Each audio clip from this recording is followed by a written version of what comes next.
Welcome back, everyone, to DDT, Doug and Danny Talk. I am Danny. I'm Doug. And we will be reviewing the end of May editions of Monday Night Raw and SmackDown Live to find out which was better. I'd say Raw. Yeah, Raw was actually better this week. With SmackDown, I don't know. Some of the segments that they were doing just felt kind of irrelevant to what SmackDown really is. A little bit. I think maybe the addition of Big Cass to SmackDown kind of took away from it. Not that he did a bad job, but that everything was building up to Samoa Joe, Daniel Bryan, and all of a sudden he shows up. But then there's also not as many matches as I thought there would be. But the match quality was still good for SmackDown. It's just the overall show, as compared to Raw was better. Exactly. So, starting off Raw, they were honoring Memorial Day. Yeah. And to end Memorial service, out comes the most American thing ever, Braun Strowman. Basically mentioning the fact, I don't care who it is, I'm Braun Strowman. I'm going to run through everyone. I'm going to climb the ladder, take the briefcase, and then whenever I want, I'm going to take down Brock Lesnar. And then out comes Finn Balor, looking like Mr. Cool guy, leather jacket, flipped collar, and basically tells Strowman, yeah, you beat me last week, but that's not going to happen again. Out comes Kurt. Yeah. Makes him Now mad. says, hey, why don't we have a rematch? Yeah. But somewhere along the line, Finn Balor smacks Braun Strowman across the face. My God. My God, that's greasy. Yeah, that Braun didn't really like that. No, he doesn't like being slapped. Nor should he. Especially by a very tiny man. Yeah. So let's start off the show with Braun versus Finn in a rematch. And on color commentary was Kevin Owens. I didn't like him. No, it took away from the match. The fact that he's going on and off the microphone of commentary to announce. Right, yeah. He's announcing and basically coaching Finn and Braun during the match. But at no point during, when he started coaching Braun, Finn didn't get the upper hand, and nor when he was coaching Finn, Braun didn't get the upper hand. So it was counterintuitive. Right. And this time, Finn's the one that gets thrown over the barricade. Yeah. And Braun's just kind of like, yeah, I did that.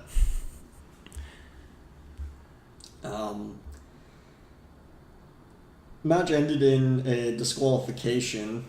Yeah, Finn hit Braun with a coup de grace, but on his back, but then goes back up to hit a second one to put him away, and that's when Kevin Owens comes, messes up Finn Balor on the ropes, grabs a ladder, hits Finn with the ladder, goes in the ring, tries to hit Braun with the ladder. Braun's like, baby. He throws that ladder halfway up the ramp. He chucked that thing like it was nothing. I was like, God damn, Braun. Kevin Owens is lucky he survived that. At which he wanted to leave the arena. Yeah, he was very fast to get to the valet parking to get a car. Not his car, just a car. He didn't have a valet ticket with him. Kurt intercepts him before he leaves. Kevin's claiming that he wants to take part of the Memorial Day fireworks. Kurt calls him out. He's like, You're Canadian. You're Canadian. You don't even care about that stuff. And based on the comments that Kevin Owens made on commentary towards someone else who was watching the match, Bobby Roode, Kurt put him in a match with Bobby Roode later that night. Which he was very upset about. Yes, and Kurt was very tickled by it. He was very proud of himself, like, I did good. Yeah. After commercial, we had Elias in concert. Elias did good. This is what I don't understand, though. So, first of all, every time that he would start his song, Mm-hmm. it always started the same, like it should, but it had like a Leonard Skinner vibe to it. A little bit. But then, as he's like constantly like setting up, okay, this needs to be changed, this needs to be changed, they cut to commercial as he's talking. I'm like, what the hell? That's how you get heat, man. You keep prolonging the inevitable. He's physically talking, and they just cut to commercial. Yeah. Sorry, before that, he's talking, they show the promo of the match that comes after him, Mm-hmm. and then go to commercial. Yeah. And then they come back and he's still trying to do his concert. Yeah. I'm like, why is he even out there if he's not having a match? Because he's trying to perform. Well, usually he'll perform before his match. Usually, yeah. I mean, there was a pay-per-view or something where like he'd be on the pre-show and he'd perform. Regardless, though, like there was no point in having his concert. Well, yeah, there kind of was, because what happened when he wanted to it start was singing. followed through afterwards, but Yeah, exactly. anyway, he gets cut off by Seth Rollins, who basically just showed him out of the ring. Seth Rollins shows up. He looks at his chair, looks at Elias, picks up the chair, throws it out of the ring. Where's your chair, Elias? It's gone. Well, maybe you should follow suit, sir. Follow the chair. Follow the chair. And that led us to the Mahal Rollins Intercontinental Championship match. I love that Seth went right into it. Yeah. The second that bell rang, Mm-hmm. just full out right into him. Yeah, based on him getting attacked with a chair by Jinder last week, he's like, screw this whole wrestling thing. Yeah. This is the kind of thing I saw in Monday Night Raw. It was the indie guys versus WWE's system guys.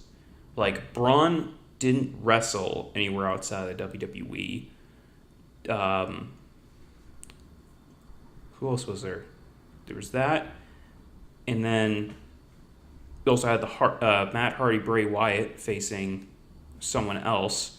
But it was mostly people that gained their career through WWE alone, facing guys who were indie stars. Okay.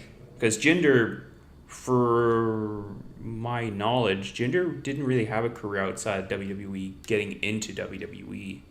He had it post his release, but he didn't really have anything leading up to it of note. Not that I can recall. No, Not to like hearing him anywhere else. Not to the degree of Seth Rollins, Kevin Owens, because they both have ties to Ring of Honor, and even Finn Balor ties to Japan. Well, Seth Rollins. I mean, all of the Shield members were part of. What's the fighting promotion in Florida? Oh, you mean Florida Championship Wrestling? Yeah. Yeah, they were all in that, but it was mostly Dean Ambrose and Seth Rollins that were in NXT. Roman was there. He was in FCW, but he wasn't really in NXT. No, they kind of bumped him right up. Yeah, because once Rollins and Dean were set, CM Punk was the creator of the Shield. he wanted Rollins and Ambrose, but he wanted Cassius Ohno instead of Roman. And there was a different guy too, than Chris Hero. Like, he had 4 names in mind, and they were like, okay, we'll give you Ambrose, we'll give you Rollins, but we want Roman. It's like, okay, fine, whatever. He was the one with the least amount of experience among all of them. Right. Going back to the match, I don't know. I always find matches with Jinder just slightly on like the boring side. He has a slower style, so the faster his opponent, the more it forces him to fit their style. Yeah. So like when he's wrestling Chad Gable, those matches are pretty good because Chad Gable's a pretty fast wrestler. I just think for this match, for what it was made to be, like if this match was on Money in the Bank, it would have been a much different match. Oh, definitely. Like it would have fit Seth Rollins' style. This would have been a clear win for Seth. Right, yeah. Eventually, Rollins is going for the curb stomp, but is held up by Sunil Singh. Yeah, who grabs his him leg. by the ropes, yeah. So how did that... Sunil gets thrown out. Yeah. And Jinder grabbed a chair during the time the ref was distracted. Yeah, somehow Jinder got thrown out the ring, and then, Jinder was outside the ring, he grabbed a chair from under the ring, hit Rollins in the gut with it, tries to go for the pin right after, Rollins kicks out. Sunil Singh comes back Mm-hmm. and just tries to distract the ref again. Rollins grabs him, throws him into the ring, picks him up, and throws him into Jinder. Yeah, which is he in buckle the corner. bombs him into Jinder. And then Seth just had enough of all this cheating and using outside distractions, grabs the chair and gets himself disqualified. Yeah. And just started beating the hell out of Jinder with the chair. I think it, and when they were outside the ring, I think it was either Jinder couldn't remember how Seth was going to hit him outside the ring, or it was Seth remembering he can't hit him in the head, so he has to, maneuver it to his back. Sort of like how Shane McMahon was trying to do it at Survivor Series, like when Kevin Owens and Sami Zayn interfered. Okay. And then he was just just grab the chair and start hitting him, but he kept wanting to hit him in the head, but he was just swings it with an arch to the back. Yeah, they need to work on that. But then after Seth gets rid of Jinder and Sunil, he goes up on the announce table. Yeah, he's standing there in victory, and then Elias comes out of nowhere and bashes him in the back with a guitar. Yeah. God damn. And he fell hard. Yeah. They wanted to take him out on a stretcher, but he's like, no. I got to stand. I'm the champion. It was his birthday on Monday, too. Oh, was it? Yeah. So, when he was trying to get off the stretcher, there were people trying to sing happy birthday to him. Oh, I didn't hear that. Yeah. Yeah, he's just give me a minute. I just need a minute. I want to stand up. Yeah. I need to be the fighting champion of Raw. I can't be taken out on a stretcher. So much for Jinder being the savior of Monday Night Raw. Fuck Jinder. Something else of note, Roman wasn't on Raw. Roman Wasn't on Raw. Wasn't, yeah. He apparently asked for time off for a week because he doesn't have any... He's not billed for any appearances during this week's live events. So he must have just wanted the week off because of Mania schedule and the Greatest Royal Rumble and everything after that. He was probably just He's been on week after week. When you have the schedule of one of the top guys, it's pretty demanding. So yeah. when you're one of the top 5 guys in the company, you can ask for a week off. Just be like, hey man, just give me the week. Yeah. After commercial, we had Nia Jax comes out, and her entrance was cut short by Ronda Rousey. Mm-hmm. She goes on to color commentary, just another notch on the Ronda Rousey checklist of everything besides wrestling. Yeah. Which is fine. She can go on commentary. I don't mind hearing her. Yeah, exactly. But this bothered me. She's just displaying what is going to happen at Money in the Bank to Ronda.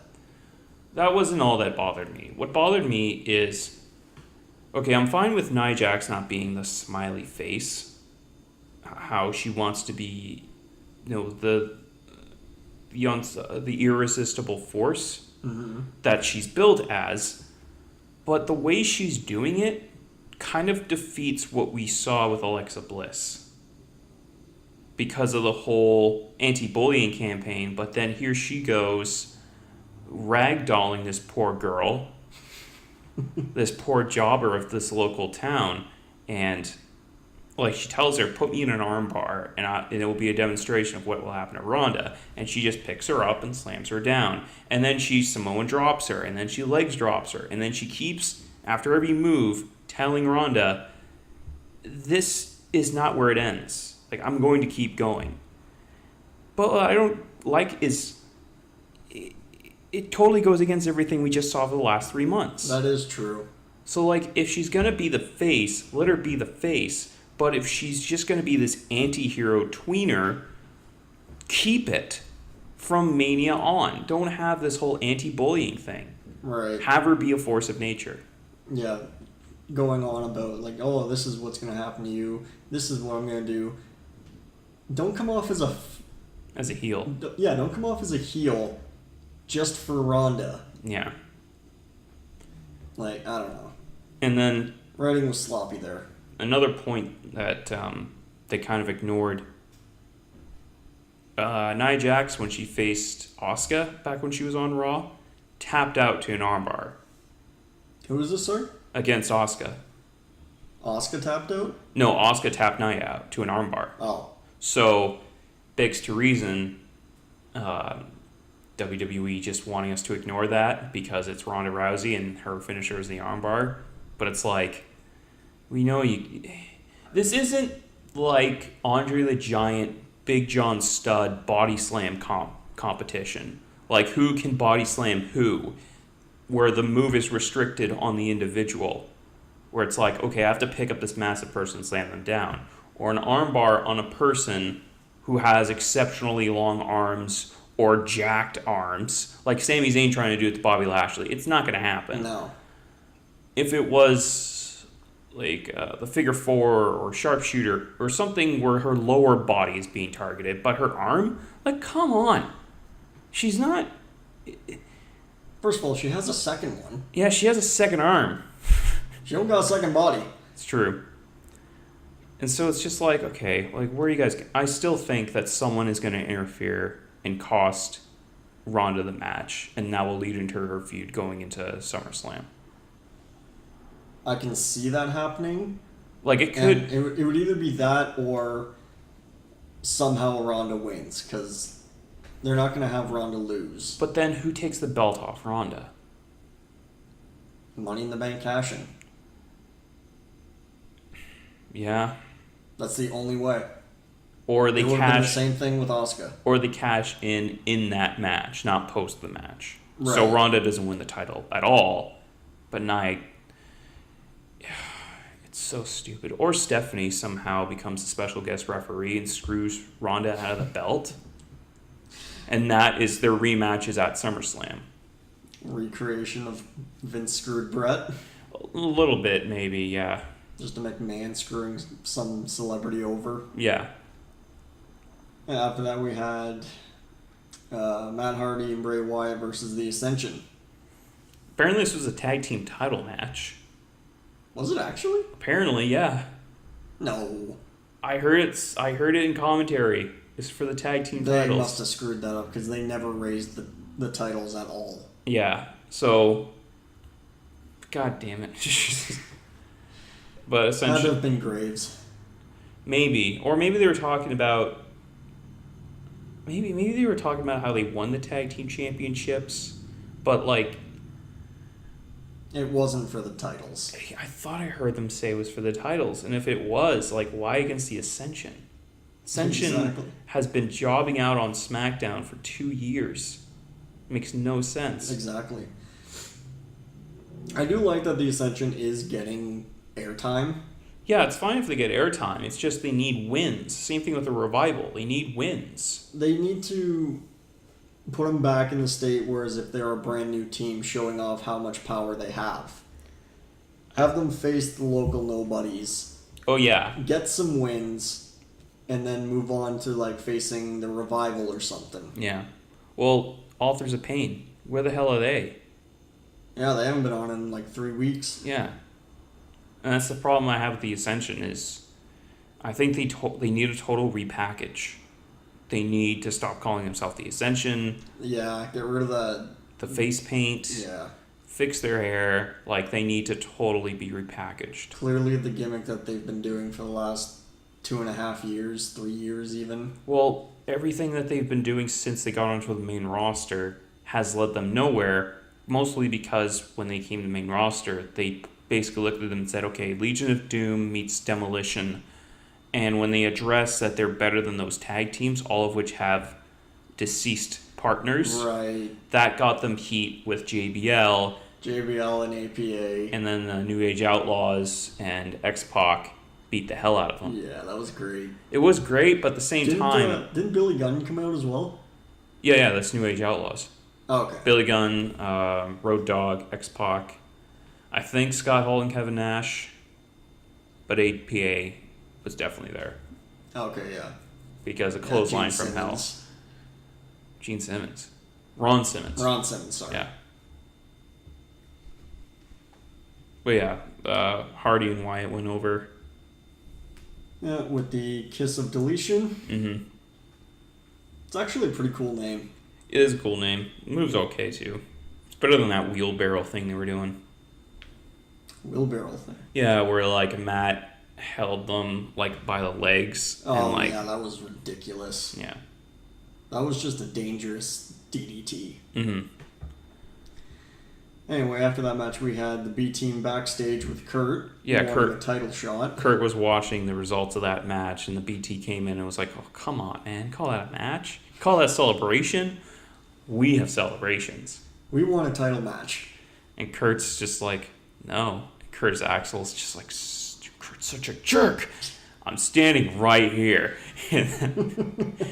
Curtis Axel's comedic timing is getting a lot better. It is. Because he's no showmanship. Like he's not like Bo, where like Bo is a personality. Curtis Axel doesn't have a personality, but he has great comedic timing. True. Yeah, basically what they're saying is they're 2-0 and deserve a title shot now. So Kurt tells him flat out, okay, listen, yeah, you're 2-0, you beat the same tag team twice. Beat every other tag team, and you'll get a title opportunity. Bo took that into thinking, so we need to give every tag team something in order to get ahead of them. Mm-hmm. And Kurt's like, that's not what I'm saying at all. They've tuned Kurt out by this point. Yeah, and Axel's looking at, or Dallas is looking at Axel, and he's like, you thinking what I'm thinking? And he's like, No. And so they end up having a Memorial Day barbecue later that night for all the tag teams. And Kurt's is like, that's not what I'm saying at all. And somewhere like Axel's like, man, it sucks that Kurt's being a jerk and won't give us a title match. Like, I'm standing right here. Yeah, the B team gimmick is getting funnier. Yeah. Keeping them with Kurt. Keep that going. Yeah. Just every week, Kurt's just like, shot. It's like Kurt's just like, okay, what do you guys want now? How can I? We want the same thing we wanted last week. Just give us the opportunity. Just give us what we want. We'll leave you alone. So funny. After that, we had Bobby Roode versus Kevin Owens. I don't have a lot to say about that match. It was kind of a standard match. Yeah, nothing really special. I was surprised that Braun didn't come out during the match, though. Mm-hmm. Yeah, he came out after. And beat the shit out of Owens. Yeah, but then while Bobby Roode's sitting on the top rope applauding Braun picks up Bobby Roode, power slams him too, because fuck him. Because Braun Strowman doesn't give a fuck. Braun Strowman has no friends. He has no allies. Bobby Lashley is the closest thing to an ally. And he should have been this tag team champion. But no. Nicholas. Where's Nicholas? Oh, he's right here, Kurt. He's been here the whole time. Here's the titles. He's 10 years old. God.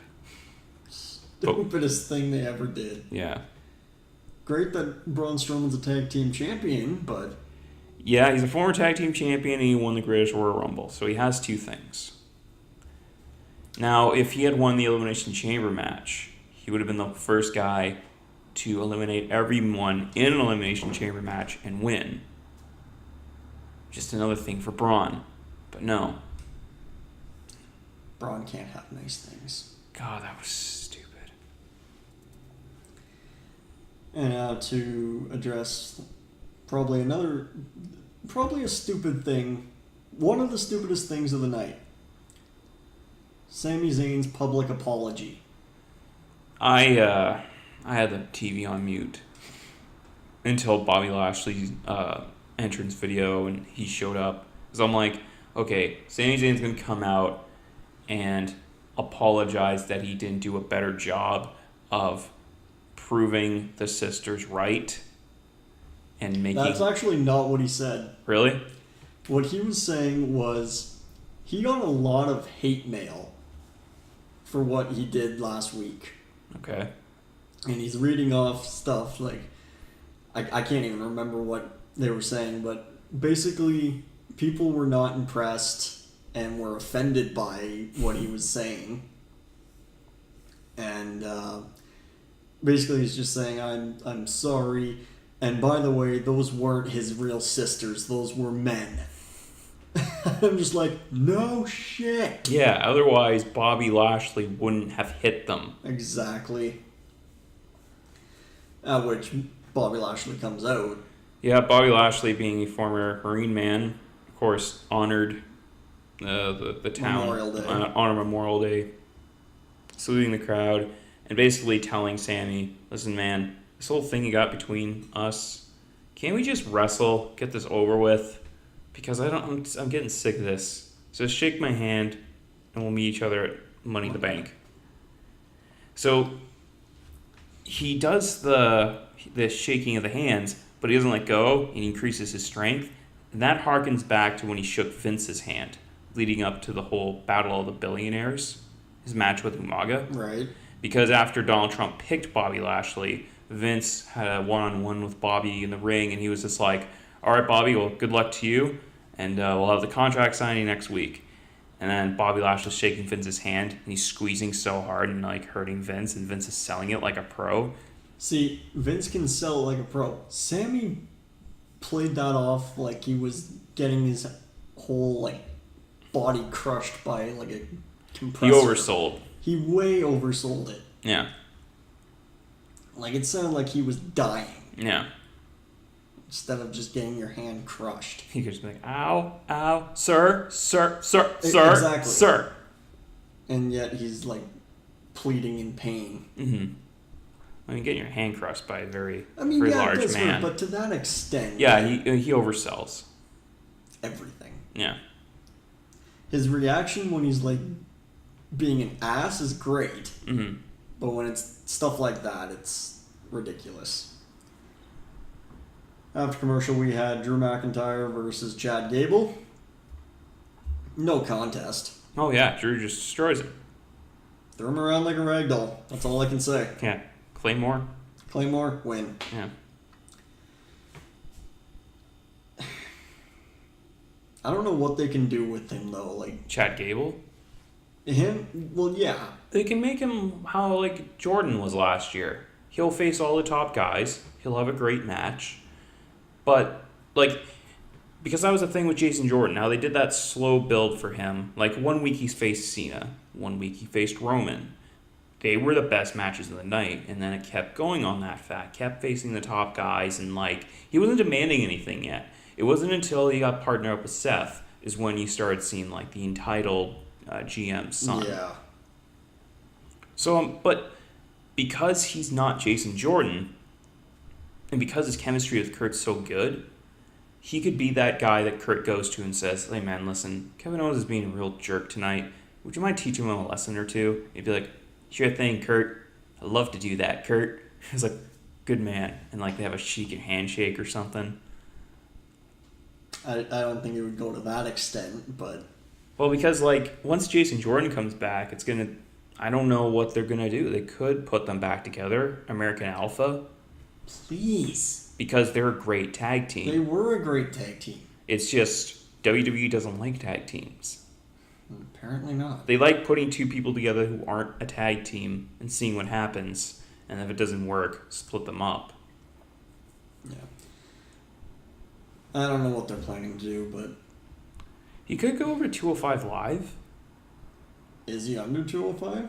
I don't know. If he is, it's an option for him. I don't think he is. I think he's like 220. Yeah. But he's short, that's the thing. Yeah. Yeah, he's like 5'7". Yeah. Like, he's not much. That's why Kurt loves him so much. He's like, you're short like me.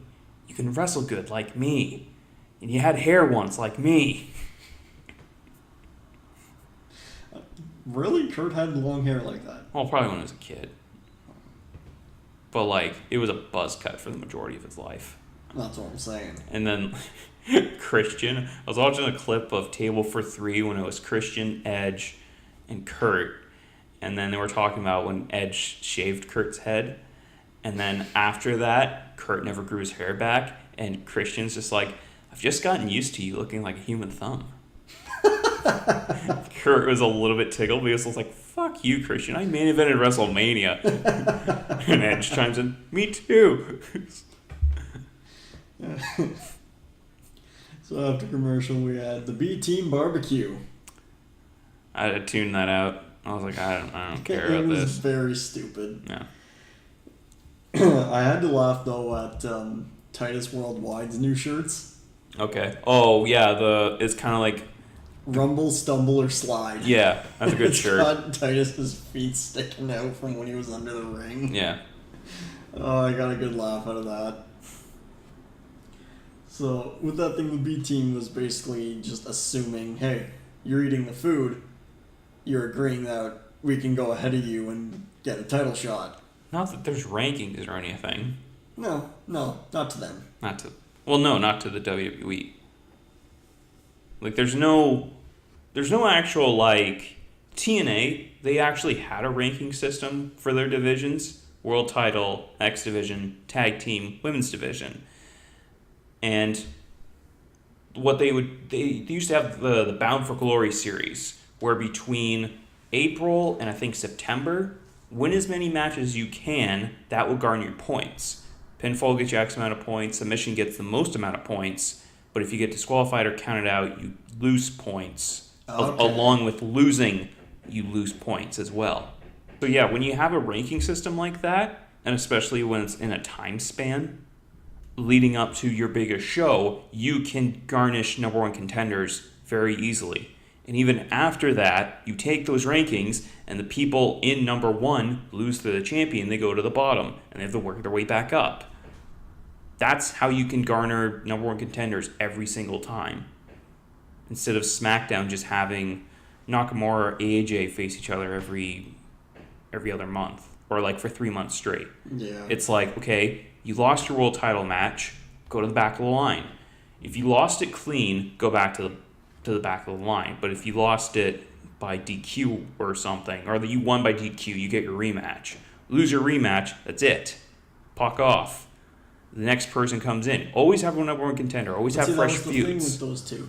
It was never a clear loss. Right. But when it was Jinder, that was the other thing. When Jinder was champion and his feud with Orton kept going, his feud with Nakamura kept going, it wasn't a lot of new. Right. Or mixing things up. Going back to this barbecue, once the tag team division figure out, hey, you don't get to cut ahead of us. Mm-hmm. That's when Titus O'Neil took the baked beans and just put them over top of Bo Dallas.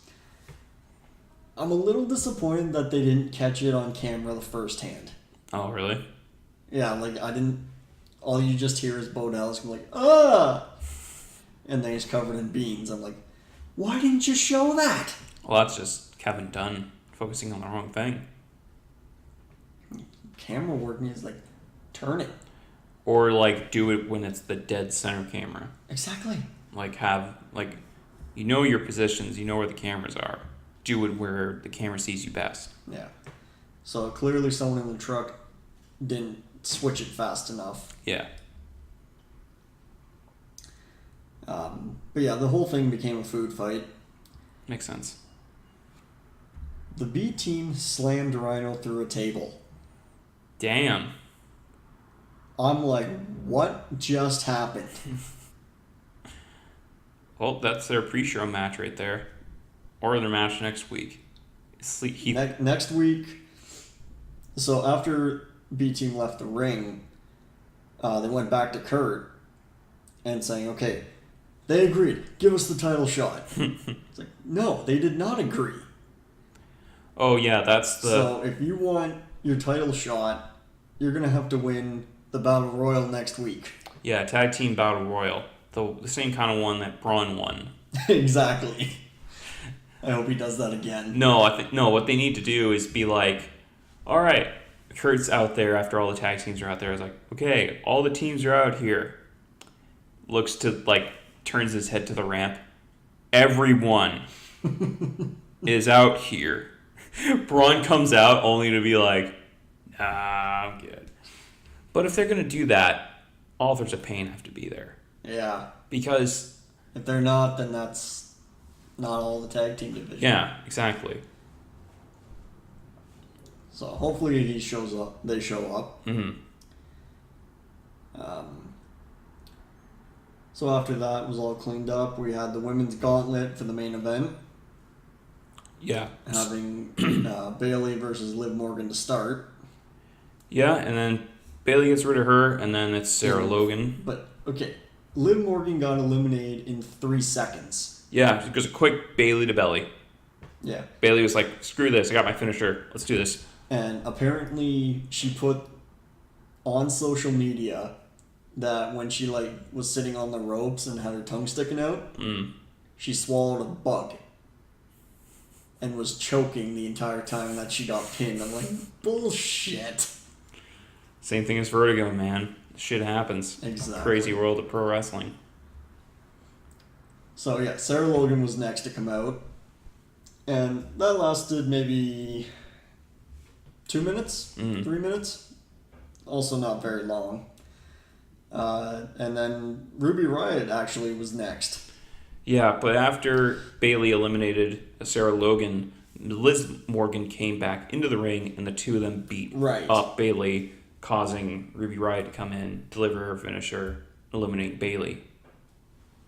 But that didn't happen. That's not what happened.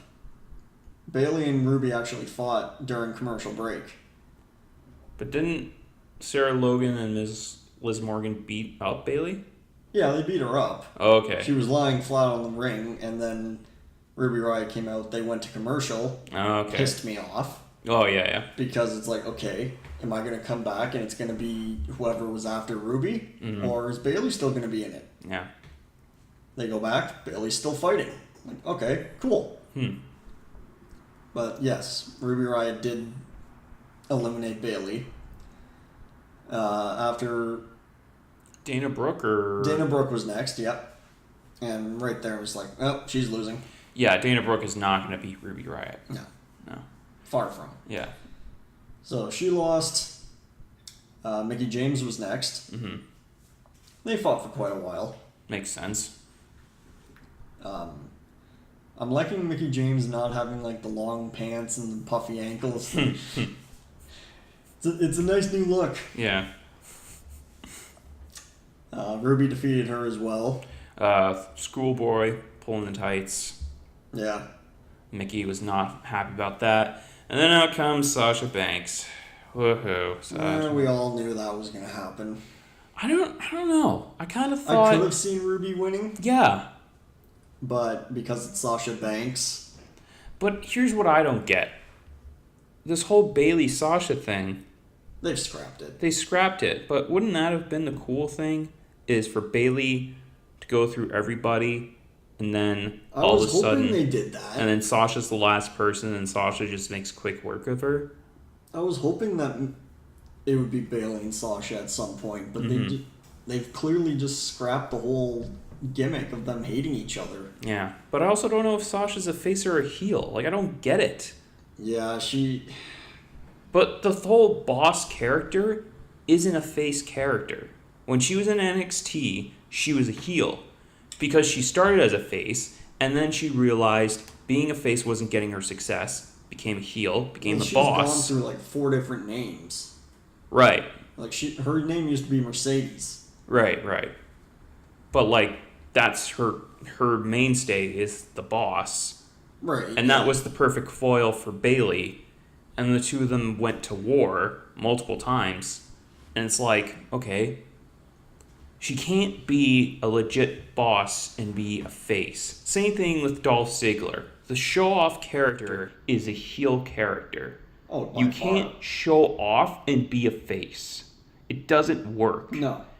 You can't brag about being the best wrestler in the show while you're losing every single match and still be a face.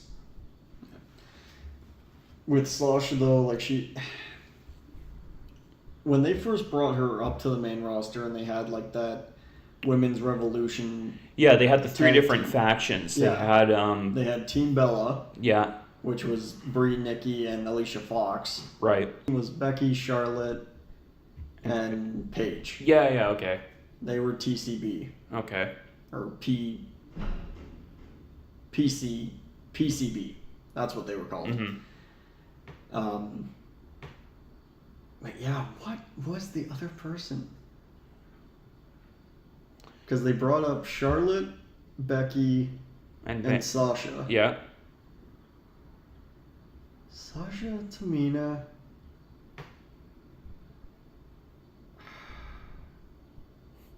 Why can't I remember this? I'm having a hard time remembering it too, because this is like...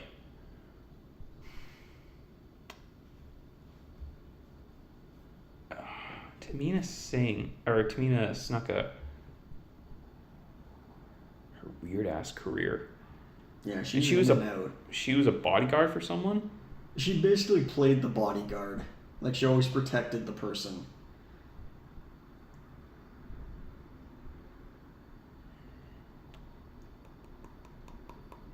Oh my god. How about we just Googled it? I'm trying to right now. Naomi. Oh, yeah. That makes sense. Actually, it doesn't. No, it doesn't make sense. Well, I guess she was kind of doing like a heel character at that point. Oh yeah, wasn't that when the whole like the Funkasaurus, when he and the Funkadackles? Remember when it was the Funkasaurus Rex and the Funkadaxels, and when they all broke up, Naomi and who was the other person? Who was her friend? I don't remember. It was the other dancer, and then they broke up. I think, not Rosa Mendez. Could have been Alicia Fox. I think she was doing her own thing.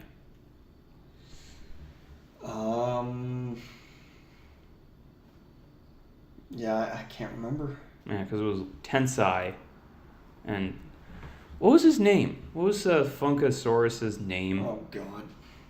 Because he's Tyrus in Impact. God. I don't remember. Yeah. I don't think I was watching much by that point. Yeah, I was in and out. Just like Tamina. Yeah.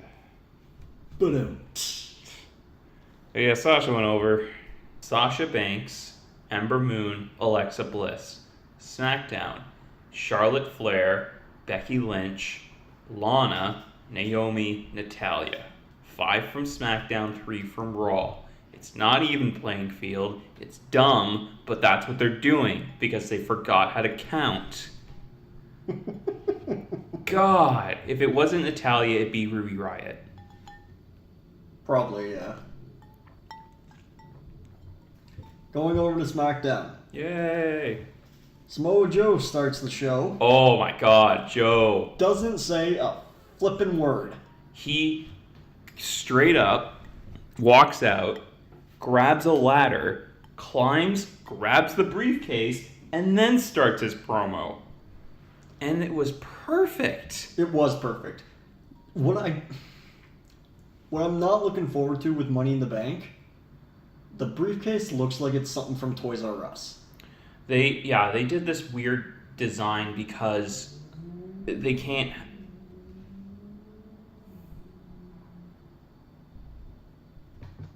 They did this weird design that it's neutral to the shows, because usually they would have a SmackDown and a Raw Money in the Bank ladder match. Right. With this, but like this is green and gold. Well, it used to be black. It used to just be a straight up briefcase. Yeah, which it looked like a briefcase to me. Even Seth's, I think it was silver. Silver with Money in the Bank plastered on it. Yeah. I think that's right. Yeah. But this thing looks like it's a plastic handle and probably looks like something from fucking Zelda. Yeah. Like, that's just getting cheap. Yeah, and the Women's Money in the Bank briefcase is the same as last year. It's white.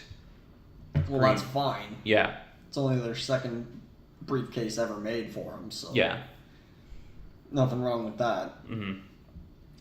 Um... But yeah, Joe's promo is basically saying, I face Daniel Bryan tonight, and I'm going to destroy him so bad that he will be a stay-at-home dad, and his daughter is going to have to ask his mom, why is dad here all the time now? And she'll say, because a bad man hurt your dad very bad, and that man's name was Samoa Joe.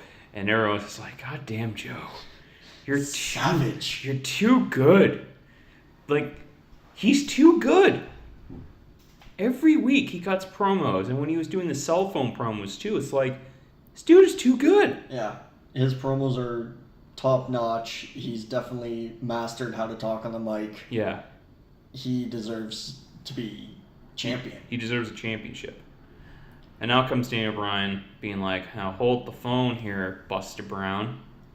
You say one more word about my family, I'm going to break your leg. You went from 0 to 100 very quick with the threat. And even Joe was like, ho, ho, ho, pull up a chair, son. Let's quote-unquote talk. So Daniel Bryan gets in the ring, and Joe's already like ready to fight. Yeah, he puts away the ladder, and he's like, all right, let's you go. know what? You want to break my leg? Prove it. Yeah. Let's go. And then music hits that I'm unfamiliar with. Even Joe's like, hey man, I don't know what's gonna happen. Take one step forward, and he like fake like lifts up his fist like, if you do anything, just Yeah, Big Cass comes out. Big Cass. And that reminded me, oh right, Big Cass is gonna be in Daniel Bryan's way with every opportunity of success. Yeah. So he hobbles out with his one crutch. Yeah. And basically says, I talked to Paige, and your match no longer exists. It's now Samoa Joe versus Big Cass. When I'm cleared for action. When I'm clear. Which is now. And he beats up Daniel Bryan, beats up Samoa Joe. Daniel Bryan gets up, beats the crap out of him. Yeah, but then it doesn't mean anything because he throws him to the ladder. Big Cass uses the ladder, hits Joe, and then he goes backstage. And Paige is just like looking fine as hell, flustered, because she's like, oh, my main event is screwed. Actually, before that was Shinsuke walking backstage. No? Yeah, it was. Oh, okay. It wasn't after that? Yeah, it was Shinsuke just walking with numbers. Oh, yeah. He's counting up from 1 to 10. And then they went to commercial, came back, and that's when it was Paige. Yeah. And Absolution. Yeah, Absolution is talking to them and makes the match of Mandy Rose versus Asuka. Yeah. And Paige keeps walking, has an interview with Renee, and then changes the main event from what it was of Daniel Bryan versus Joe to Big Cass versus Joe to now triple threat with the three of them. My theory going to that match was that Cass would win, setting up a Daniel Bryan Samoa Joe match, singles match at Money in the Bank. That would be number one contendership or something. Because that's the thing, is they have to establish, okay, this guy's the Money in the Bank briefcase holder, but what happens now? Like, he can do a shot anytime he wants, but what about right now? Yeah.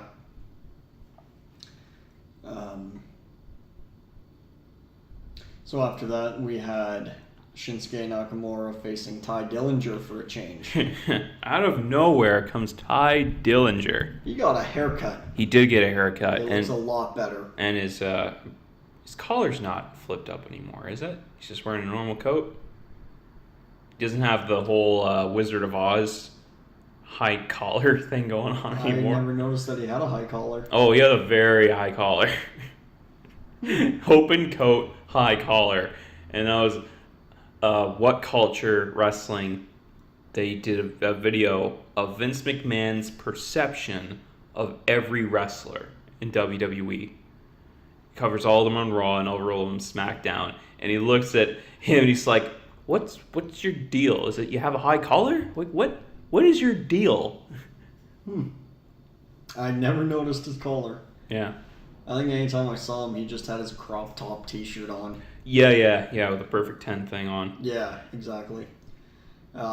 This match, nothing special to it, really. Nakamura just wanted to brutalize Dillinger, and every time he had him down, was mockingly doing the 10 count. Yeah. Instead of the referee doing it, he was doing it. And then every time Dillinger would get up, you see like Nakamura like roll his eyes and be like, oh, I gotta do this again. Keeps beating him up. Yeah. Until like there's a spot in the match where he's counting to 10 and counts to 9. Dillinger gets up and he fingers 10. It's like 10. Nakamura wants to hit him with a clothesline. He ducks and he does all, come on! And all that. That was good. Oh, good. And it didn't go well for Dillinger after that. He lost. He lost Bad. I did like the match overall, just because it was a change from Nakamura AJ again. Yeah, seeing Dillinger do something. Seeing Dillinger for the first time in months. In ring, I should say. Yeah, because... The last time he was on SmackDown was the draft. Yeah, when he got drafted over, he was doing those, R-Truth videos. Of R-Truth not knowing where the hell he is, what day he's on. Monday Night Raw! Like, no, Truth. No. This is Truth SmackDown. Man. Is he gonna be okay? No. Yeah, after that match, AJ had an interview with Renee. I don't remember what that was about, actually. Basically, his thoughts on the match that just happened. Him saying, I don't know what happened to Shinsuke. Something snapped, and he is turned into a brutal, brutal person. But I've been going through this as a champion everywhere I go. People change the way they are to try and take me down, but they don't. They keep forgetting I will change the way I am to take them down. After which we saw the stupid part of SmackDown. The dance-off between Lana and Naomi. With Rusev Day and the Usos by their side, collectively. Now, I thought Lana won. Definitely Lana won. Mm-hmm. Did you hear what Graves said about Naomi? No. So... Graves' commentary was interesting on SmackDown. Hear me out. Graves dissed Naomi by stating that she's gonna win, or no, she shouldn't win because she used to be a backstage dancer For Flow Rida. And he's like, yeah, she was a backstage dancer because she can't dance. I'm just like, damn, Graves. Oh, and then Byron said something about it's Pencilgate again. He's like, shut up, Byron. Under threats of throwing pencils again.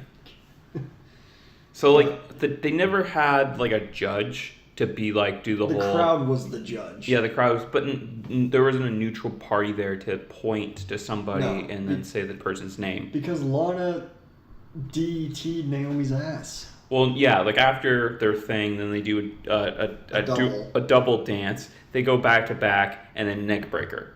Right, yeah. So that at that point it was a no contest after that, but yeah, I just found that to be a waste of time because that's not SmackDown wrestling. Yeah, that was not SmackDown. But next week if you want to do stuff like that, do it backstage. Do it on Raw. Do it on Raw. That's Raw. SmackDown's the wrestling show. SmackDown is the land of opportunity. Yeah. Not dance-offs. Yeah. Paige. Paige here. Paige here? Not now, Paige! Oh, wait, it's actually your segment. Go ahead. Oh,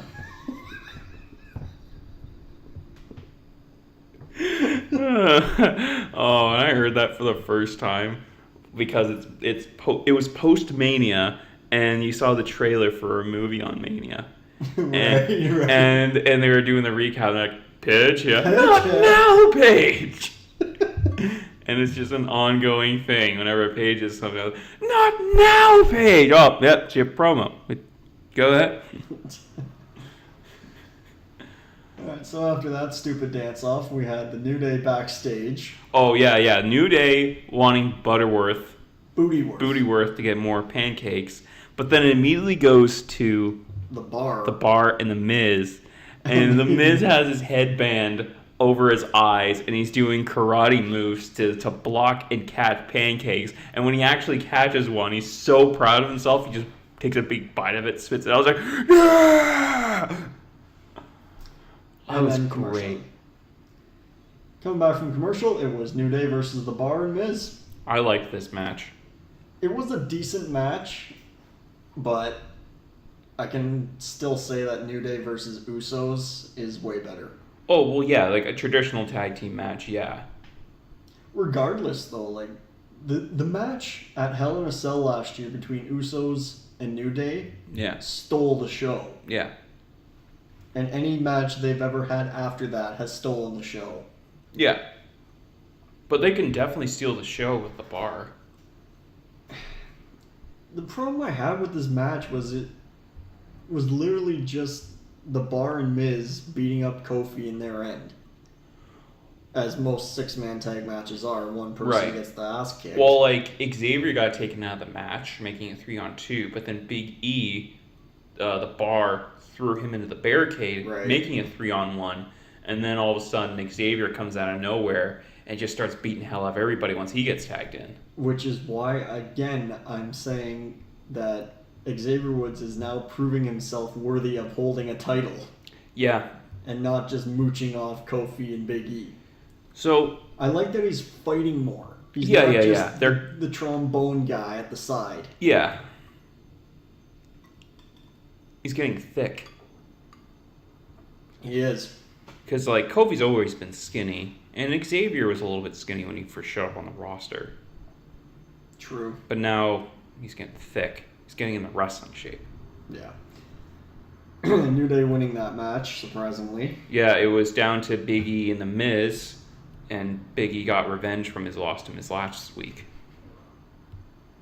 It was and then the finish of the match was basically Xavier jumps out to take out Sheamus. Sheamus and Cesaro slam him onto the barricade, but then Kofi jumps off the pillar of the top rope into Cesaro and Sheamus, allowing Big E to distract Miz and big ending. Right. Yeah, pretty decent match overall. Yeah. After which we had an interview with Anderson and Gallows.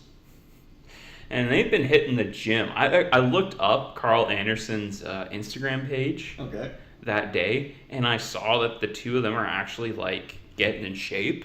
But his Carl Anderson's hot Asian wife is preggers, and she's so small, and her stomach is, like, at 8 months. So it's just like, it's right there. Wow.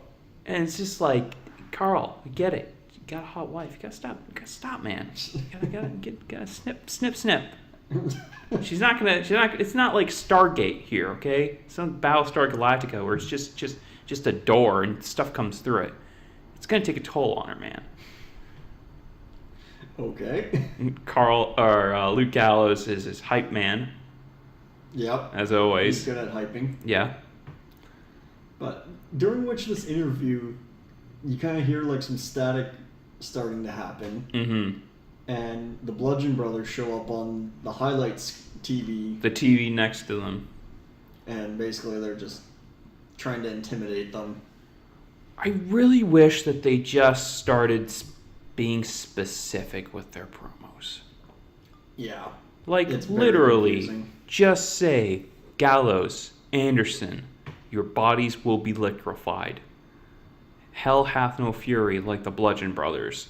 Simplify it. Because that was the problem with Bray Wyatt, was it's the same promo over and over again. But it's not... But it worked, but it's not specific to the individual. Yeah. So, make it specific to the tag team you're Bray facing. Wyatt was so good on the mic. Yeah. His promos were just out there. Yeah, exactly. It was different than everyone else's promo. But then, like, it got to a point where it's like, okay, yeah, you do have good promos, but when win some matches. Yeah, you have to win. Like, that's the thing with Samoa Joe. Samoa Joe has the best promos, but he needs to win matches of consequence. Yeah. So, like, when he became number one contender to face Brock Lesnar, that's when people started looking at him different. Because he won a match of consequence. Right. So after commercial, we had Carmella come out and be on commentary. For Asuka and Mandy Rose's match. Right. And Asuka was attacked by Sonya during her entrance from behind. Mm-hmm. The entire match, Carmella was pissing me off. Yeah. It was funny that she was ripping on Byron Saxton. Oh, yeah. I mean, who doesn't? But Yeah. she went to extreme with it. But the fact that she, every time Byron or Phillips or Graves Well, it's said, not going to be Graves. It's going to be Byron or Phillips. True. But anytime either of them would say, like, for Money in the Bank, Mm-hmm. Carmella had to correct them. It's like, it's Mella. Mella in the Bank. Mm-hmm. Money is Mella. Or Mella is money, it is. It's like, Carmella. Mella is money, and money is Mella. So therefore, Mella in the bank. Exactly. It's like, Carmella, shut the hell up. Carmella, no, bad. Just get a spray bottle. I would be like in South Park, you're the bad kitty. Or no, like what are not Cesar Romero. Cesar Milan. Cesar Milan, where he like, cheese, and he's doing a decartment. Like, yeah. And he teaches his mom to do it. Oh, that was funny. End of the match was Asuka or Mandy went for a roll up. Asuka tried to go into the Asuka lock. Mandy reversed it, tried to go for another pin, and Asuka rolled her around like you would to get a pinfall, like using the legs to link the arms down. But she keeps rolling, and that gets her in the Asuka lock, and then she taps out. Yeah. Asuka wins. And then we got a stare down between Carmella and Asuka. But Carmella's not going to do anything. Well, no, it's Asuka. She's not mental. But Carmella's the champ. The champ fears no one. Yeah, exactly. So she stood there, and then she walked away. And Asuka was like, oh, that's cute. Title's mine. Yeah. Brings us to the main event of the night. Samoa Joe, Big Cass, Big Cass. Daniel Bryan. Big Cass. Big ass. Bada bing. Here's your pizza. No Enzo Amore. I don't know if you actually saw, Enzo Amore has a music video out. Does he actually? Yeah, it's called Phoenix. Gonna have to look that up. Yeah. Because he was saying that he was going to go on the record about his release and everything linked to it in Times Square, New York. Mm-hmm. And apparently that turned into a rap video. Interesting. Yeah. Yeah, this triple threat opened up with Joe and Daniel beating up Big Cass. Right. And then it was a one-on-one match between the two of them. Right, and then Big Cass came back in, started beating up Daniel Bryan. Mm-hmm. And pretty much for the rest of the match, it was Bryan being an underdog and having to fight over the people who are bigger than him. Yeah. As his whole life has been, but yeah, with this match especially, it was going to be a big challenge for him. God, I wish this was just a regular match between Joe and Daniel. Yeah, because Cass had to ruin it. Cass isn't at the caliber of those two. Oh, God, no. So, like, he kept, like, his eyes were so big and staring, and he kept, like, flipping his hair back. It's just like Backlash, where he kept, like, raising his arm. He just keeps doing the same stuff. Yeah. He needs something. I like that he's trying to be a heel, but it's not working. He needs to... He needs to be a different kind of heel. He needs to run his mouth. I mean, he tries to. Like, he's good on promos, but he needs to run his mouth like Kevin Owens. Kevin Owens is a perfect example of running your mouth. But see, what Cass is doing is he tries to impersonate his opponent, make him sound like a scrawny weakling, and like the crowd doesn't get a reaction out of it. Well, yeah, so the other thing is crowd doesn't really have a reaction for him. They're like, okay, you can run your mouth a little bit, but then you ruin it by impersonating a voice. Yeah. And then you just look like a stupid idiot. Yeah. Chris Jericho. So part in this match was Daniel Bryan gets the upper hand, and he's doing the yes kicks to both Joe and Cass. I just want to say something before that. Samoa Joe did a very powerful suicide dive to Cass towards the crowd, like at the side. Yeah. And I'm just thinking, like, holy crap. Yeah, he's a very large man. He can run very fast. But to do a suicide dive at that speed with two big guys like that towards the crowd. Oh, yeah. Like, that's basically saying the barrier's going to be moved back a couple inches. You guys might want to stand back. No kidding. Like, if you're going to do a suicide dive with Samoa Joe, have it go down the ramp. Yeah. Where the only person getting hurt is himself. Joe has taken too many injuries, so he needs to be healthy. Well, yeah, we need him for Money in the Bank. Yeah, and everything after that. Yeah. Yeah, we need SmackDown to just be a year of Samoa Joe. Please. Yeah. So ending the match with Samoa Joe winning with his sleeper hold. Yeah, so after the yes kicks, Daniel Bryan takes out Joe on the outside. Cass is down. He gives him the running knee. He goes for the pin, but Joe pulls him off before the 3, and he puts him in the coquina clutch, passes out. Joe qualifies. But see, the ref kind of did like the same procedure of when Roman Reigns got put in that. Yeah. And he's like, okay, taps the wrists, taps his forearms, raises up. It was like, okay, he was unresponsive for 5 seconds. End it. No, with Roman Reigns, it was tap, tap, tap, tap, tap, arm. Okay, he's awake. Wait, well, did his arm stop after being let go? He actually never raised Roman's arm. He just kind of tap, tap, tap, tap, tap, tap. Okay. And then didn't do anything for a little bit, and then Roman Reigns just magically woke up. If he checked his arm to be like, he'd do, raise the arm thing. Because usually it was 3 arm raises. And on the third one, that's when people got, their head in the game. Exactly. The second wind. But no. It's because that move is similar to a Taz mission. Right. Well, I'm glad that it worked out like that where, okay, it ended after 5 seconds. Yeah. I wish that's what happened with Roman Reigns, but... No, we're not allowed to have nice things. Nope. So after the match ended, Daniel Bryan is slowly regaining consciousness and stands up. You see Big Cass in the corner, eyes bulging. Yeah. Just ready to attack, and gives Daniel Bryan a big boot to the face. So we're probably going to see another match with them at Money in the Bank. Because now the Money in the Bank men's side is full. Got Joe, Rusev, Miz, and a member of New Day, and Braun, Finn, Kevin Owens, and Bobby Roode.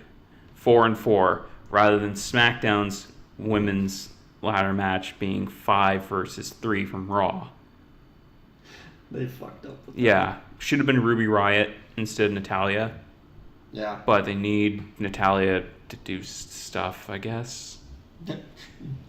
Do stuff. Just be there. Do stuff. Yeah. Just do stuff. With that being said, I think that the winner of the men's Money in the Bank is SmackDown. I hope it is. When I rank the people on that match, the bottom is Braun, second to bottom is Finn, and then, second to bottom is Bobby Roode, then Kevin Owens, then Finn.